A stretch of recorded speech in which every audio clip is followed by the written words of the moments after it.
upon me. God, guys are so gross. Luckily, we're funny on accident. I think that's what helps us get through like the embarrassment of puberty. Because you ladies would lose your mind if you really saw how much of a shit show it is to be a young man trying to learn how to masturbate proficiently. Oh, dude, it's just embarrassing mistake after embarrassing mistake.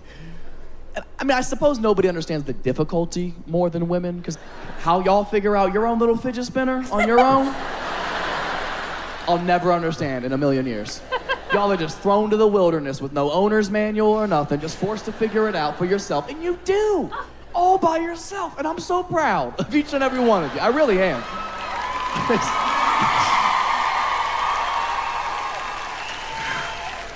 Because if you didn't, we never would, literally ever. You already have to walk us through every step of the way. And even that's exhausting in the simplest form. Fellas, how many times have you fingered a girl for so long?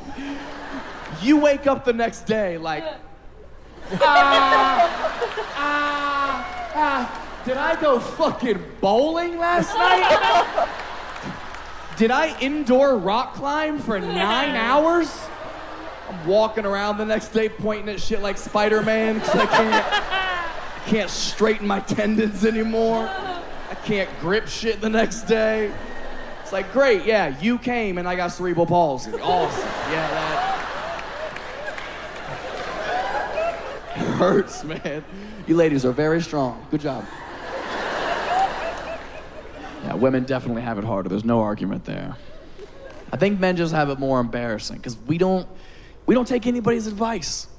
We only learn via trial and error, and you don't forget those errors.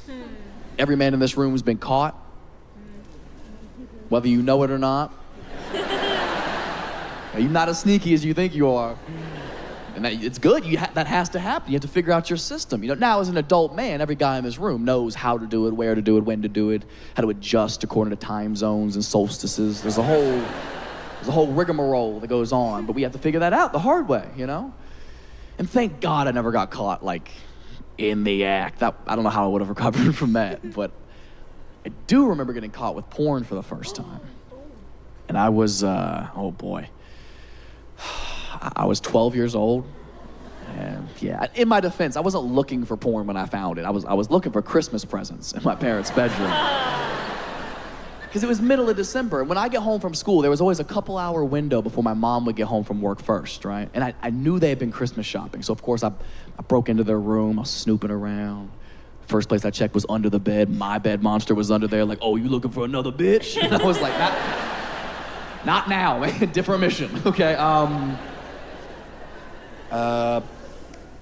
Closet. That's where you keep the goods, right? So I go over to the closet confidently, wing it open. Yeah. Nothing. So I was about to just give up and go back to my room, and I heard a voice. I don't know if it came from in my head or under the bed, but it said, check the top shelf.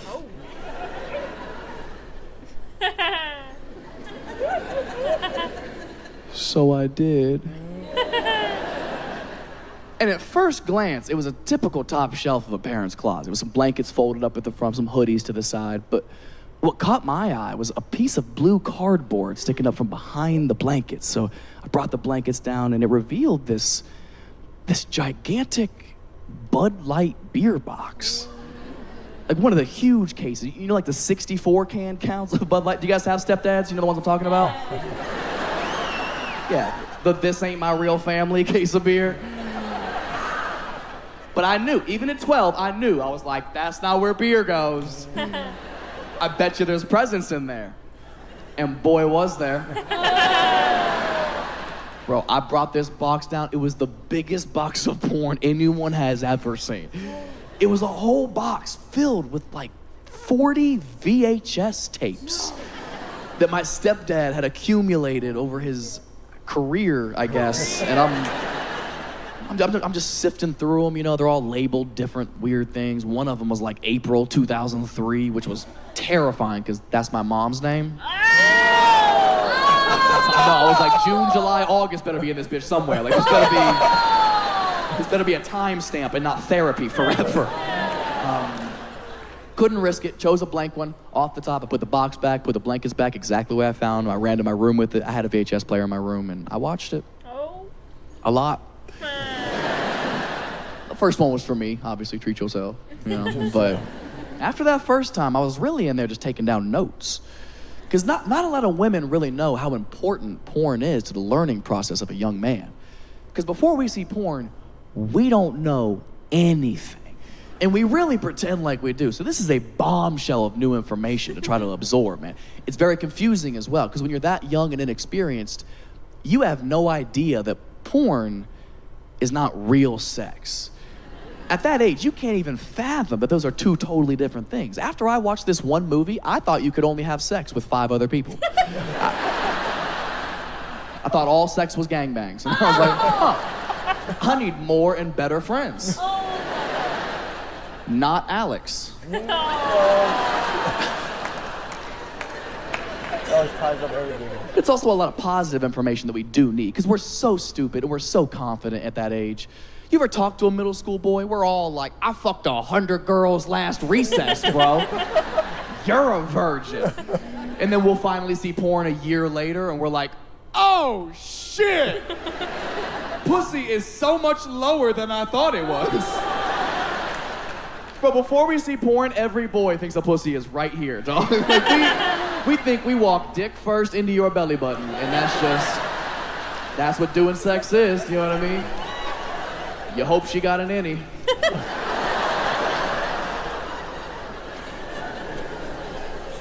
So it's a lot of new information to try to digest, you know, and I'm enjoying myself, I'm excited, can't wait to go to school the next day, tell my friends, I know I'm gonna be the man, you know?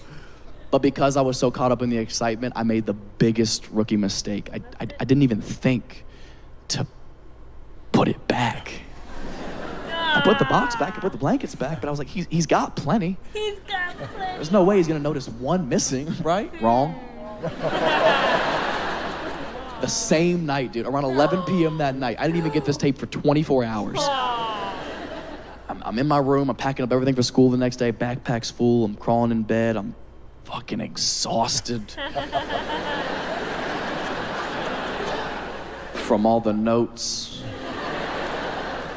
And I'm, you know, nice and cozy under the sheets, comfy under the covers, and I hear my stepdad come home from working his late night shift. And all the sounds in the house were incredibly routine every single night. I could paint the picture and see what he was doing without actually even seeing what he was doing. All the sounds were the same every night. You'd hear him come through the garage, into the kitchen, crack a beer at the fridge, come through the living room, into the bedroom, where you'd hear him turn on the shower to shower and get out of his work clothes, right? Just like every night. Only this night, I hear him crack the beer, come through the living room, into the bedroom. No shower. Just like 20, 25 seconds of silence. And then I hear, throughout the house, what the fuck?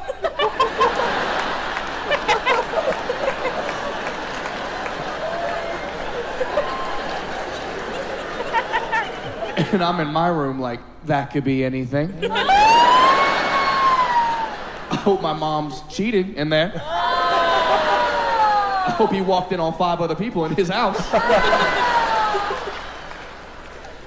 Because that exclamation was followed by another 2 minutes of just silence. So I'm in my room like, what the fuck is going on? Because then I hear the footsteps again. They're getting closer and heavier. I'm sweating and hard, a terrifying combination at that age. It was the first time in my life I had hoped Mysterious Footsteps was a ghost. Preferably the ghost of my real dad, so that this wasn't about to happen. Because I knew he was gonna whoop my ass, man. I knew I was in trouble. My bed monster was holding my hand. I'm like, not right now, not right now, not right now, not right now, no. Maybe after, we'll see how this goes. The footsteps stop at my bedroom door. And I'm like, fuck. And the door creaks open. And my stepdad leans in And all he says is, I'm missing something.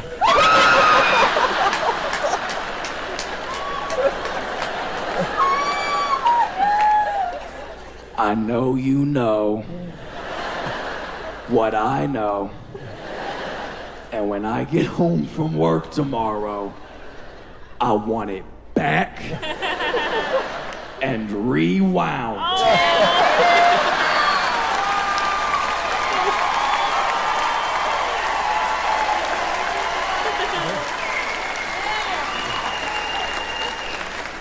I was like, to the beginning or where you finished?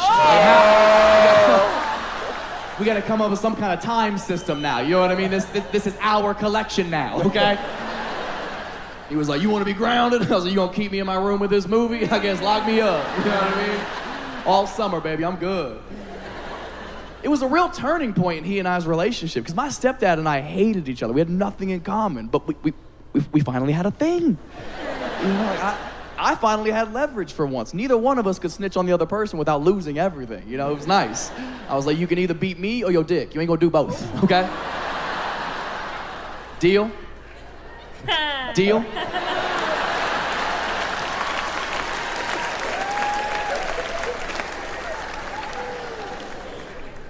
That's how we bonded, you know? It's nice.